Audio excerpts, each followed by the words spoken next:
Hello friends, today we are concluding our discussion on new trade theories by exploring the views of Edward Leamer and David Trefler and their empirical studies. Welcome to the session.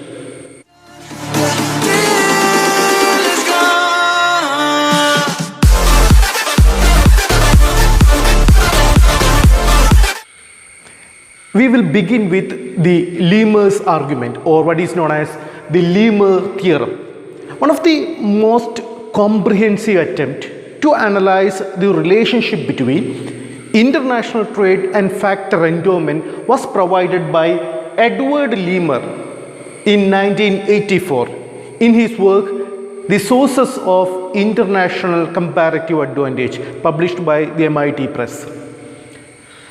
Even though the Leamer's theory or Leamer's theorem, what is known as, is essentially based on the Heckscher-Ohlin approach, because Heckscher-Ohlin in fact analyzes the relationship between factor endowment and international trade. This theory, even though it is based on the Heckscher-Ohlin theory, it is a rather broader theory, or maybe said as a looser model. Why? Because we saw that the Heckscher-Ohlin model is a 2 by 2 by 2 model. That is, there were the assumption of 2 countries, 2 commodities and 2 factors of production. On the other hand, the Leamer's theory or the empirical study is much comprehensive, much broader, because he focused on 60 countries, 10 commodities and 11 factors of production. Once more, the study analyzes the relationship between factor endowment and international trade, relationship between factor endowment, international trade and the resultant comparative advantage by looking with the empirical studies of 60 countries, 10 commodities or 10 aggregate of goods as Leamer pointed out, and 11 factors of production. Now let us explore this thing a bit later. Now 60 countries, he put it as 20 were let me call this 20 countries were industrialized countries and 40 were that of developing countries. Out of 60 countries, being an empirical study, out of 60 countries, 20 countries he had taken was that of industrialized countries, highly developed countries, while 40 countries were developing economies. Out of say 10 commodities or 10 aggregate of goods, out of 10 goods, 4 were manufactures and 6 were resource-based commodities. So he classifies commodities as manufactured commodities as well as resource-based goods. So it's not a 2 commodity model, it's a 10 commodity model, because 4 were manufactured goods and 6 were resource-based commodities, and we have 11 factors of production. One of the serious limitations of the Heckscher-Ohlin model is it's a 2-factor model. That means we saw even in the argument by Leon Diff that being a 2-factor model, it has to classify every commodities as either labor intensive or capital intensive. But in his analysis, Leamer pointed out, or in fact taken the case of 11 factors of production. It includes capital, it includes mineral resources, not merely labor but rather skilled labor, semi-skilled labor, professional labor, highly technically qualified labor, even factors like land, fertile land, tropical land, high climate land or humid land. So a number of factors were taken into account, and in fact there were 11 factors of production were used for the analysis and to find out the factor intensity, the factor endowment and the trade pattern. Now, the period of study used for the analysis of Leamer was during the period 1958 to 1975. So this was the period of study used for the study. From 1958 to 1978, he took the data or the empirical data of these 60 countries and do have a case of a time series data. With this time series data, he concluded that the process of international trade or the pattern of international trade of these 60 countries, which is a mixture of developed as well as developing countries, shows what he called a pattern of trade reflected a ladder of development. There is a ladder of development, that is, countries are moving up in the development cycle. That's what he called it, the process as a ladder of development. International trade or the pattern of international trade reflect ladder of development. Countries are moving up in the development process. When he analyzed the case or the period from 1958 to 1975, new countries are accumulating some of the knowledge, some of the skills, some of the factor endowment, and are establishing comparative advantage in many commodities. That's why Leamer argues that international trade pattern is not in fact explained by a random factor endowment. It's not the current factor endowment, but more precise explanation will be an evolution of factor endowment. There is an evolution of factor endowment. That means countries are acquiring knowledge, countries are acquiring skills, countries are acquiring technology, and have in fact gaining some of the factors which was not previously there. So there is an evolution of factor endowment, and obviously there are changes in the comparative advantage. There are shifts in the comparative advantage from one commodity to the other commodity, from one product group to the other product group, when he analyzed the case of the 60 country model. And he in fact cited the case of some of the commodities. Let us explain this. Now, what he found out that in the case of labor intensive commodities or labor intensive manufacturers, as Leamer pointed out, in the year 1958, the comparative advantage or the international trade was dominated by the big industrialized countries, and he cited the case of USA and Germany. That is, in the year 1958, international trade in labor intensive manufacturers were dominated by big industrialized countries like USA and Germany.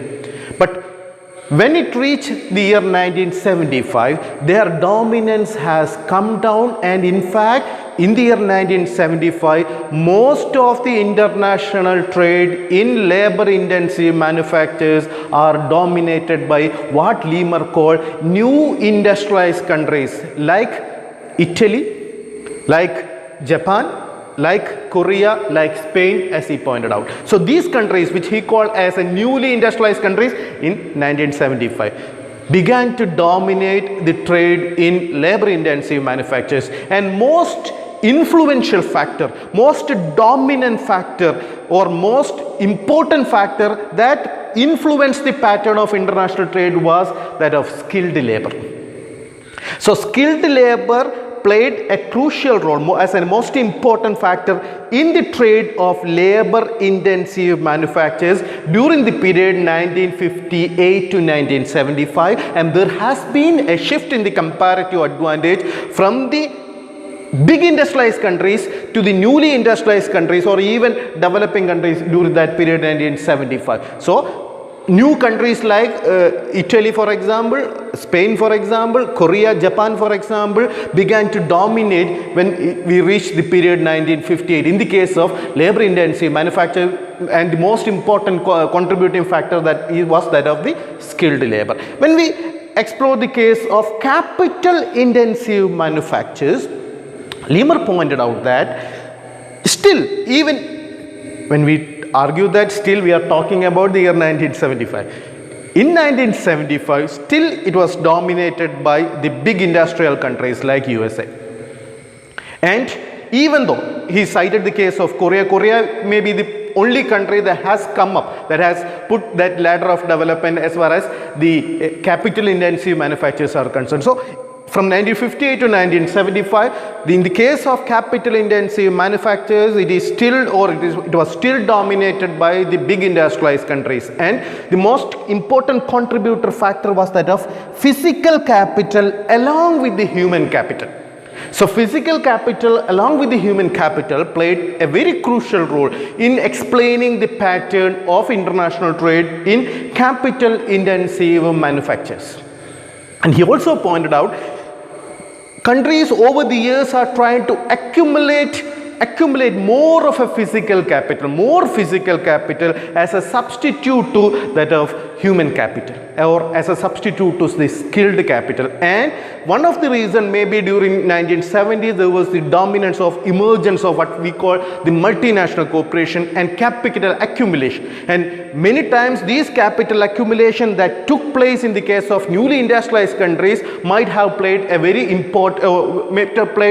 decisive role in putting physical and human capital as a most important contributory factor to explain international trade in capital intensive manufactures. The same pattern was reflected in the case of chemicals. Same factors was explained in the case of most other manufacturers goods. So overall, when we look at the international trade pattern of these 10 commodities, what we found that was, or the argument of the Leamer was that initially it was the skilled labor. Initially it was what he called highly skilled labor, played as a most important factor embodied in international trade. But later in 1975, the dominance of physical capital and skilled capital began to play a very important role. In fact, physical and human capital began to play a very decisive role in explaining international trade or pattern of international trade between countries, or when he took the case of the 60 country example in the case of 10 commodities. And Leamer in fact supports the Heckscher-Rohlin model by saying that Heckscher-Rohlin pattern explains the trade pattern, explains the trade of these countries during this period 1958 to 1975 more or less satisfactorily. And the only addition or only extension made by Leamer is that Heckscher-Rohlin model focuses on given factor endowment. But Leamer pointed out that it is not given factor endowment, there can be an evolution of factor endowment. There can be changes in the factor endowment. As country accumulate more physical capital, as country acquires more human capital, as country in fact acquires more skilled labor or provide skills and training to its laborers, its comparative advantage shifts, its factor endowment shifts, and there lies what he called a ladder of development. Countries are jumping up, countries are coming up in the pattern of trade. And there are shifts in the pattern of many countries. There are shifts in the comparative advantage of many countries in a number of commodities, as we have already pointed out. Now, let me put another addition to this theory of the Leamers theorem. In the year 1987, Leamer along with Bowen and Swiss-Kolkos introduced yet another study, in fact come up with another study called their multi-country, multi-factor analysis by taking the case of 27 countries and 12 factors of production, and in total 324 cases. Another comprehensive study, and they've tried to analyze whether the factor endowment theory, or what they call the factor abundance theory, or the Heckscher-Rohlin theory, explains the trade pattern in this case of 324 cases of commodities and trade pattern. The study was interesting because it is more of a new theory, new analysis, because the year is that of 1987. In 1987, when they analyzed this so-called case of 27 countries, they found out that the Heckscher-Rohlin theory explains, the HO theory explains only with the case of 61% of cases. That is, the factor endowment theory or the Heckscher-Rohlin theory correctly explains the trade pattern in the case of only 61%. It implies that there lies a 39% which remains unexplained by the Heckscher-Rohlin theory. So Heckscher-Rohlin theory, or the pattern of trade as predicted by the Heckscher-Rohlin theory, cannot explain or could not explain 39% of cases. We have in total 324 cases in their new work in the year 1987 of Leamer and others. It was published in the American Economic Review. No, they pointed out that the Leon-Diff paradox is not an isolated case. So that Leon-Diff paradox, don't we? He found that Leontief paradox is against the Heckscher-Ohlin argument. In fact, and many argues that it's a very rare case that Leontief paradox emerges. No. See, in the year 1987, a comprehensive study of Leamer and others found out that the Heckscher-Ohlin explains only 61%. There remains unexplained cases of 39%. So this is the theory of Edward Leamer, or what we call the Leamers Theorem, which says that it's a broader theory, much comprehensive study with respect to the factor endowment and that of international trade, and he found out that even though the Heckscher-Ohlin explains majority of the trade or most of the international trade, rather than taking an existing factor endowment or what he called a random factor endowment, it will be more appropriate to refer to an evolution of factor endowment, changes in the factor endowment, which was reflected by the international trade of, he called the cases of 10 commodities and that of the 60 countries during the period 1958 to 1975. Now, let us shift our focus from Leamers theorem to the Trefler's theorem. Now, let us explore the Trefler's theorem. Now, let us wind up our session on the new trade theories by looking at the argument put forward by Daniel Trefler. Now, Trefler's theorem, it was published in the year 1995 in his work published in American Economic Review titled The Mysteries, or what he called the missing trade and other mysteries. The Missing Trade and Other Mysteries of International Trade, published in the year 1995. He coined a term called the missing trade. But what is the meaning of the missing trade? Let me explain that a little bit later. Now, the main argument by Trefler in his work was that the Heckscher-Ohlin pattern, or the trade pattern as predicted by the Heckscher-Ohlin theory, performs systematically poor, or it has a predictive capacity of the Heckscher-Ohlin model is systematically poor. It do not explain the much of the international trade that is taking place in the international world. That's why he coined the term the missing trade. That is international trade pattern, or the observed international trade pattern, to be more precise. The observed international pattern of trade is not in a way as predicted by the Heckscher-Ohlin model. There are missing cases. That's why he coined the term there is missing trade. And the coining of this particular term was as a result of his work in the year 1982, when Trefler undertook a study on 33 countries by looking at the case of 9 factors of production. So, like the earlier theory, it's basically a broader theory compared to that of the Heckscher-Ohlin model, because there are 9 factors of production and 33 countries.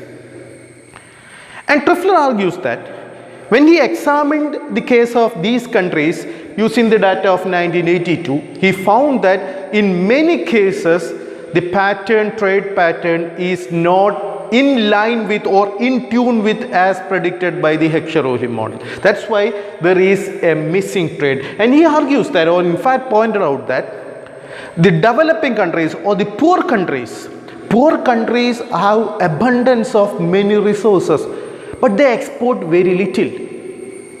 But many developed countries are scarce in many resources, but they export a lot and import very little. So there is a mystery associated with it. Don't you? There is a mystery, because developing countries who do have abundance of a number of factors, as Trefler pointed out, exports very low quantity, exports very little. While developed countries who do have scarcity in a number of resources export a lot and import very little. So trade pattern is not as per the prediction of the Heckscher-Ohlin model, or what he called there is a missing trade. And why there is a missing trade? He in fact cited a case of yours that will be explored a bit later. Why there is a missing trade? His argument is that the Heckscher-Ohlin, the inability of the Heckscher-Ohlin model to explain the actual pattern of international trade. The actual pattern of international trade could not be systematically explained by the Heckscher-Ohlin model. That's the case of the missing trade. Now, why? His argument is that because the Heckscher-Ohlin model do not consider technology. We saw in the assumption of the Heckscher-Ohlin model, in fact, we have seen the theories based on technological differences as well. One of the strong assumptions of the Heckscher-Ohlin model was that the countries are placed on equal footings with respect to the technology. That means all the countries have same technology at their disposal.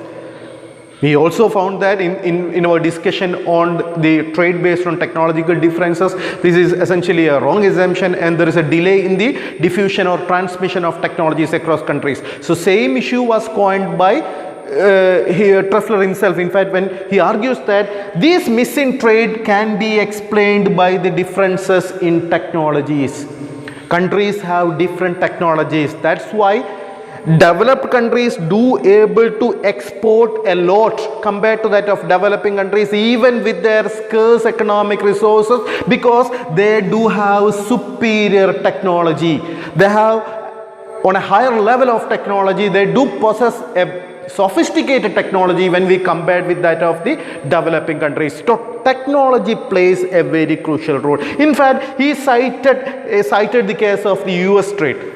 Why US trade? Because Leontief has used the same rationale. He argues that US, which just 5% of the world working force, just 5% of the total labor supplies in the world, controls or in fact do have 25% of world income, according to Trefler.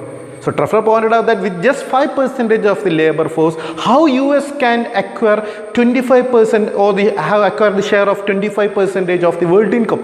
His argument that it is that of the technology. US possess technology. So obviously labor force of the US, even with just 5% of the US labor force, they are highly productive. So the representative supply, the effective supply, more precisely, the effective labor supply of United States is much greater rather than the actual numerics associated with, in quantities, in numbers. Numbers do not many times reveal everything, right? Because by looking at number, they just have 5% of the working force in the world, but they control 25% of the world income, because this 5% effective supply or effective labor force is much higher in US, because they are highly skilled labor. They do possess high technology. US. So essentially this is the same argument coined by Leontief. In Leontief paradox, one of the explanation, in fact, one of the explanation of the Leontief himself for his paradox was that US labor force is what he called 3 times more productive. Leontief pointed out that we have seen in that case of Leontief paradox and factor intensity reversal. Almost same argument. In fact, similar argument was coined by Trefler when he argues that the technology differences in the world plays a very crucial role, and the inability of the Heckscher-Ohlin model to explain the actual trade pattern or the observed trade pattern in the world, or what Trefler coined the term the missing trade. The inability of the Heckscher-Ohlin model to explain the actual trade flows is due to their relaxation or their assumption with respect to the technology. The Heckscher-Ohlin model assumes that there is same technology, but when we incorporate differences in technology into the Heckscher-Ohlin framework, then the Heckscher-Ohlin factor endowment approach would be in a position to explain more of actual pattern of international trade. So that is as far as the Trefler's theorem is concerned. So we have seen the 2 arguments of Leamer as well as Trefler. So hope that these sessions are useful to you. So until we meet next time, stay safe, happy learning. Thank you.